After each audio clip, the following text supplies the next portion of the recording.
Friends, welcome back to my new vlog and I hope आप सब लोग बहुत अच्छे से होंगे। हम होम मेकर्स घर के काम करते करते ना कभी कभार अनजाने में ही कुछ इस तरह की आदतें पाल लेते हैं या फिर गलतियां कर जाते हैं जिसकी वजह से ना सिर्फ अपनी लाइफ बल्कि सोसाइटी भी कई बार इम्पैक्ट हो जाती है। तो चलिए फिर आज के व्लॉग में मैं उन्हीं मिस्टेक्स को डिस्कस करती हूँ एंड उसके लिए मैंने क्या सोल्यूशंस निकाले हैं वो आपके साथ डिस्कस करती हूँ। आजकल इको फ्रेंडली आइटम्स का अवेयरनेस बहुत ज़्यादा है हम सब में और होना भी चाहिए। डेफ़िनेटली ये हमारी रिस्पॉन्सिबिलिटी है, लेकिन उसी के चक्कर में कई बार क्या होता है हम रीयूज़ करने वाली चीज़ों को भी रिप्लेस कर देते हैं। जैसे कि ये प्लास्टिक कंटेनर्स, इन प्लास्टिक कंटेनर्स को रिप्लेस करके जब हम ग्लास कंटेनर्स जो देखने में फैंसी लगता है उनको ले आते हैं तो इवेंचुअली हम वेस्ट ही क्रिएट करते हैं। इन प्लास्टिक कंटेनर्स को आप प्लीज़ फेंकें ना। अगर इनके पीछे इस तरह का ट्रायंगल जो रीसाइकल या रीयूज़ का निशान अगर बना है, स्टैम्प बना है, दैट मीन्स आप इसको डेफिनेटली यूज़ कर सकते हैं। ड्राई आइटम्स इसके अंदर स्टोर कर सकते हैं। तो मैं अक्सर इस तरह के जो बॉटल्स होते हैं, कंटेनर्स होते हैं, उनमें अपना कोई भी ड्राई आइटम ज़रूर स्टोर करती हूँ और इनको फेंकती नहीं हूँ, सीधा डिस्कार्ड नहीं करती हूँ। इस तरीके से आप एनवायरनमेंट के जो ब्लंडर्स हैं उनको बचा सकते हैं। और इन चीज़ों में, इन कंटेनर्स में आप इस तरह के ड्राई आइटम्स स्टोर कीजिए जो बहुत इजीली और जल्दी कंज्यूम हो जाता हो, जैसे कि बिस्किट्स या स्नैक्स, जो आपको बहुत लंबे टाइम तक रखना ना पड़े और आप इनको जल्दी जल्दी कंज्यूम कर सकें।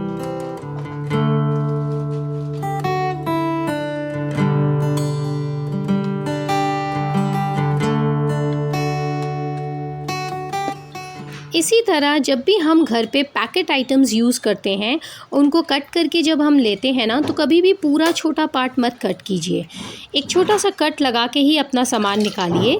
जैसे कि ये मिल्क है, मिल्क पैकेट से जब मैं निकाल रही हूँ, या ऑयल के पैकेट्स होते हैं, या बिस्किट पैकेट्स, या किसी भी तरह के स्नैक्स पैकेट्स हैं, उनके ये जो छोटे छोटे पार्ट्स होते हैं ना, ये काफ़ी सारे एनवायरमेंटल स्टडीज़ में बताया ऑलरेडी जा चुका है कि वो छोटे वाले जो पार्ट्स होते हैं वो सबसे ज़्यादा एनवायरनमेंट में पोल्यूशन क्रिएट करते हैं, क्योंकि उनको रिसाइकल करना या फिर कुछ भी करना, उनको डिस्कार्ड करना बहुत मुश्किल हो जाता है।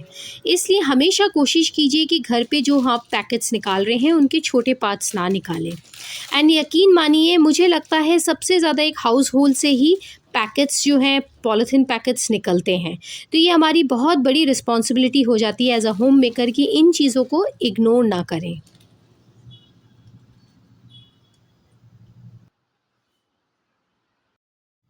हाँ जी, तो मेरा सेकंड पॉइंट जो है वो है सेल्फ़ अवेयरनेस। सेल्फ़ अवेयरनेस का मतलब सिर्फ़ ये नहीं है कि आपके आसपास कौन रह रहे हैं, आपकी सोसाइटी में क्या हो रहा है, सिर्फ़ इसमें आप इंटरेस्ट दिखाएं। थोड़ा सा न्यूज़ भी देखना बहुत ज़रूरी है कि दुनिया में क्या हो रहा है, आपके सिटी में क्या हो रहा है। और इसके लिए बहुत ही ईज़ी है, जब आप घर का कोई भी काम कर रहे हों उसी समय न्यूज़ लगा दें।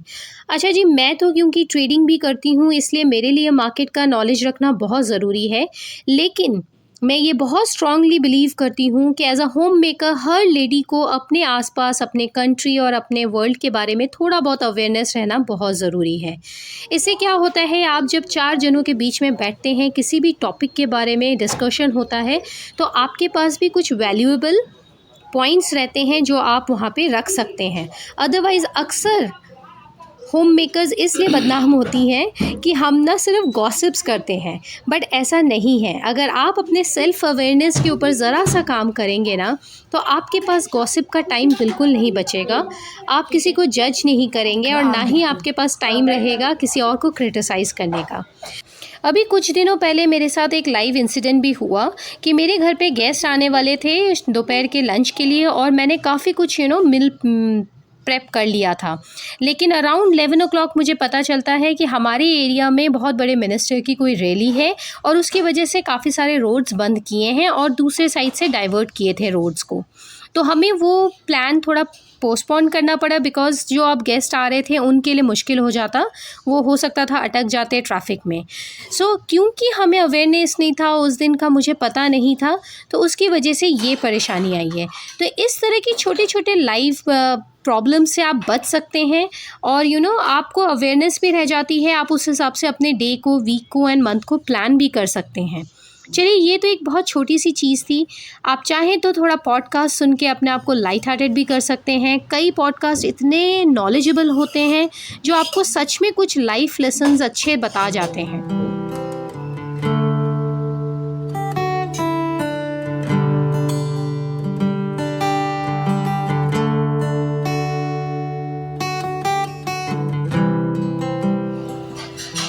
एज अ होम मेकर या हाउसवाइफ हमें हमेशा यही लगता है कि पूरा दिन तो हम घर पे ही रहने वाले हैं, कहीं जाना तो है नहीं, तो घर का काम धीरे धीरे कर लेंगे। कोई रूटीन हम फॉलो नहीं करते हैं क्योंकि हमें लगता है ये काम तो डेली ही करने वाला है, तो इसको बाद में कर लेंगे। अक्सर जो बोरिंग काम होते हैं, कपड़े समेटना या डिशेस सेट करना, उनके लिए तो स्पेशली कोई रूटीन फॉलो नहीं करते हैं, लेकिन ये बिल्कुल गलत है। इसकी वजह से हम पूरा दिन इन्हीं कामों में उलझे रह जाते हैं और अपने लिए कोई मी टाइम नहीं निकाल पाते हैं। बल्कि कई बार होता है कि अगर हम रूटीन ना फॉलो करें ना, और किसी दिन कोई अनएक्सपेक्टेड गेस्ट अगर घर आ जा रहा है, तो हमारे आधे से ज़्यादा घर के काम वहीं रह जाते हैं क्योंकि हमें उन्हें गेस्ट को अटेंड करना होता है। उस समय हमें सबसे ज़्यादा फ़ील होता है कि हाँ, अगर एक रूटीन से काम किया जाता तो वो काम कितनी जल्दी ख़त्म हो चुका होता और आप कभी भी अनएक्सपेक्टेड गेस्ट अगर आपके घर आ भी रहे हैं या कोई इमरजेंसी हो रही है, तो आपको कभी भी प्रॉब्लम नहीं होती। सिर्फ होम मेकर्स को ही नहीं, बल्कि इवन वर्किंग लेडीज़ को भी टाइम मैनेजमेंट तो करना ही पड़ता है। ये पॉइंट बिल्कुल भी इग्नोर नहीं किया जा सकता है। चाहे हम कितने ही काम को आउटसोर्स कर लें या हाउस हेल्प्स रख लें, उसके बावजूद मैनेजमेंट बहुत ज़रूरी है क्योंकि उनको भी हमें देखना पड़ता है कि वो अपने टाइमली अपने काम को कर पा रहे हैं कि नहीं। तभी हम एक फैमिली को ना एक बैलेंस्ड लाइफ दे पाते हैं और अपने लिए और उनके लिए एक क्वालिटी टाइम निकाल पाते हैं।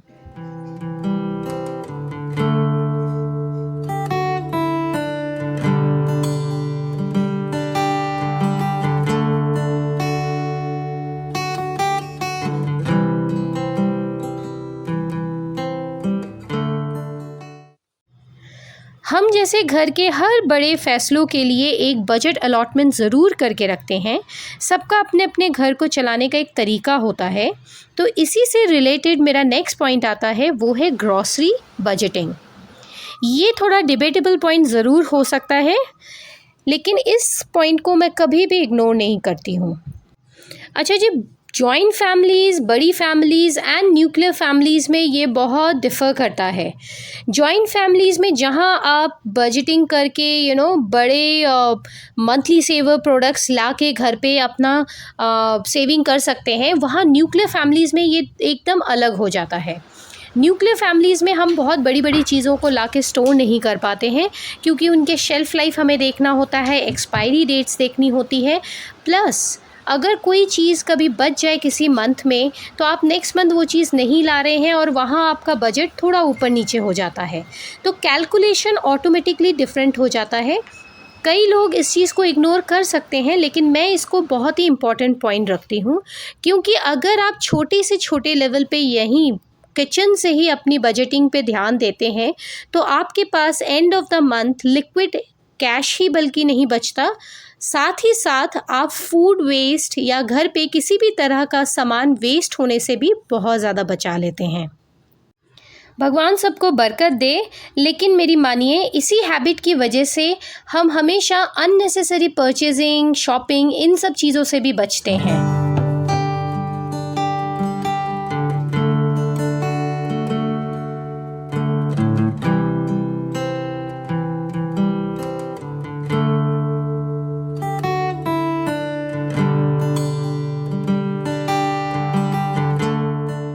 अब आता है मेरा लास्ट पॉइंट, जिसे मैं सबसे इम्पॉर्टेंट पॉइंट मानती हूँ, और आम तौर पे हम होम मेकर्स या फिर लेडीज़ ये गलती ज़रूर करते हैं, और वो ये है कि हम फाइनेंशियल इंडिपेंडेंस को ही पूरी इंडिपेंडेंस मान लेते हैं।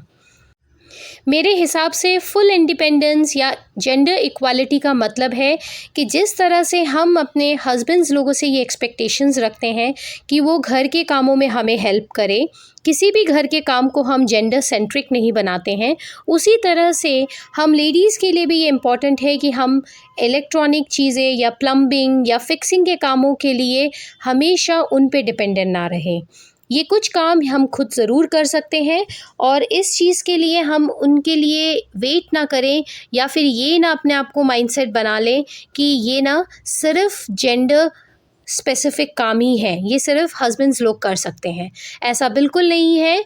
बीइंग होम मेकर ये छोटे मोटे काम हम भी कर सकते हैं और हमें करना ही चाहिए। इससे ना सिर्फ हम अपना टाइम सेव करते हैं, बल्कि हम जिस इक्वालिटी की बात करते हैं और जिस फेमिनिज़म की बात करते हैं उसको भी हम प्रमोट करते हैं।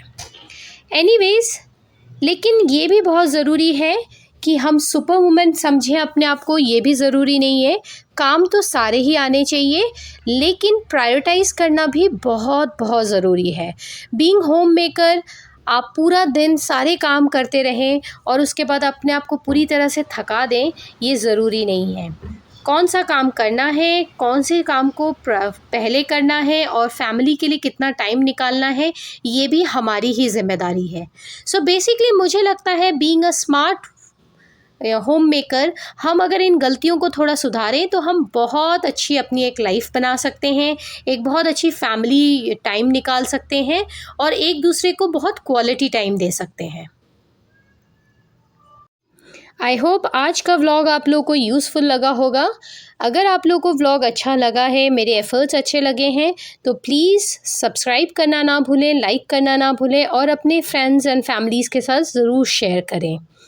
ओके देन, आज का व्लॉग मैं यहीं फ़िनिश करती हूँ और मिलती हूँ आप लोगों से एक नए व्लॉग में। तब तक के लिए goodbye, stay safe, stay healthy.